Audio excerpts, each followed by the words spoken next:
இது திமுக கூட்டணியை வீழ்த்துகின்ற தேர்தலாக தேசிய ஜனநாயக கூட்டணி தமிழ்நாட்டில் ஒரு மக்களாட்சியை அமைக்கின்ற தேர்தலாக அமையும். அது அவருடைய ஆசையை சொல்றாரு. ஆனால் நிச்சயம் தமிழ்நாட்டு மக்கள் திமுக ஆட்சி மீது மிகுந்த கோபத்திலையும் வருத்தத்திலையும் இருக்காங்க. அதனால அது தேசிய ஜனநாயக கூட்டணிக்கு வெற்றியாக அமையும். பொறுத்திருந்து பாருங்க. அதிமுகவினுடைய செல்வாக்கு குறைஞ்சிருச்சு, வாக்கு குறைஞ்சிருச்சுன்னு முதலமைச்சர் சொல்றாரு. நீங்களும் அதே கருத்தை வலியுறுத்தி வரீங்க. உண்மைதானா அது? பழனிசாமி தலைமையில் புரட்சி தலைவர் கண்ட வெற்றி இயக்கம், அம்மா அவர்கள் கட்டி காத்த இயக்கம் இன்றைக்கு நாளொரு மேலேயும் பொருளொரு வண்ணமாக பலவீனமாயிட்டு வருது. அதனால் அம்மாவின் உண்மையான தொண்டர்கள் அனைவரும் பழனிசாமிகிட்ட ரெட்டையில இருக்குங்கிறத காரணம் சொல்லி தாங்களே ஏமாற்றிக் கொள்ளாமல் சரியான முடிவெடுக்க வேண்டும் என்று புரட்சி தலைவரின் நினைவு நாள் என்று நான் அவர்களுக்கு வேண்டுகோளாக வைக்கிறேன். 2026 அதிமுக ஆட்சி அமையும் சொல்லிட்டு எல்லாரும் சொல்றாங்க. ஓபிஎஸ்ல இருந்து சசிகலா, எடப்பாடி பழனிசாமி, அதுக்கு சாத்தியம் இருக்கா? என்னுடைய கருத்து, தேசிய ஜனநாயக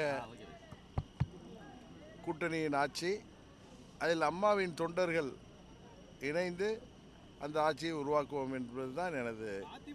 வாக்கு வங்கி குறைஞ்சிருக்குன்னு சொல்லியிருக்காங்களே, அதுதான் சொன்னேன். பழனிசாமி தலைமையில் நாளொரு மேனையும் பொழுதொரு வண்ணமாக அது பலவீனமாயிட்டு வருதுங்கிறது தான் எல்லாருக்கும் தெரிஞ்ச விஷயம் தானே. அதிமுகவை ஒருங்கிணைக்கக்கூடிய பணியில் டிடிவி தினகரன் இருக்கிறார் அப்படின்னு சொல்றாங்க. டெல்லி எல்லாம் போயிட்டு வந்திருக்காரு அப்படின்னு. அந்த ஒருங்கிணைப்பு பணியில கிங் மேக்கரா நீங்க இருக்கீங்களா? டெல்லிக்கு நான் போனது எனது தனிப்பட்ட முறையில் ஒரு பயணம். நான் என்றைக்கு கிங் மேக்கரெல்லாம் இருந்ததில்லை. நான் சாதாரண தொண்டன் தான். ஆனால் அம்மாவுடைய தொண்டர்கள் எங்கே இருந்தாலும் அனைவர்களும் ஒன்றிணைந்து திமுகவை வீழ்த்துவதற்கு முயற்சி செய்ய வேண்டும் என்பதுதான் எனது வேண்டுகோள். எம்ஜிஆர் நினைவு நாளை எடப்பாடி பழனிசாமிக்கு நீங்க என்ன சொல்ல விரும்புறீங்க?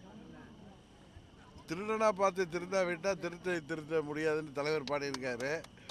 அதுபோல சுயநலத்தில் இருக்கிற பழனிசாமி ஒன்று திருந்தணும் அல்லது திருத்தப்படணும், இல்லை திருத்தப்படுவார். அம்பேத்கர் குறித்த அமித்ஷாவினுடைய கருத்தை நீங்க எப்படி பாக்குறீங்க? பல எதிர்ப்பு இருக்கு. இல்லை, அம்பேத்கர் பற்றி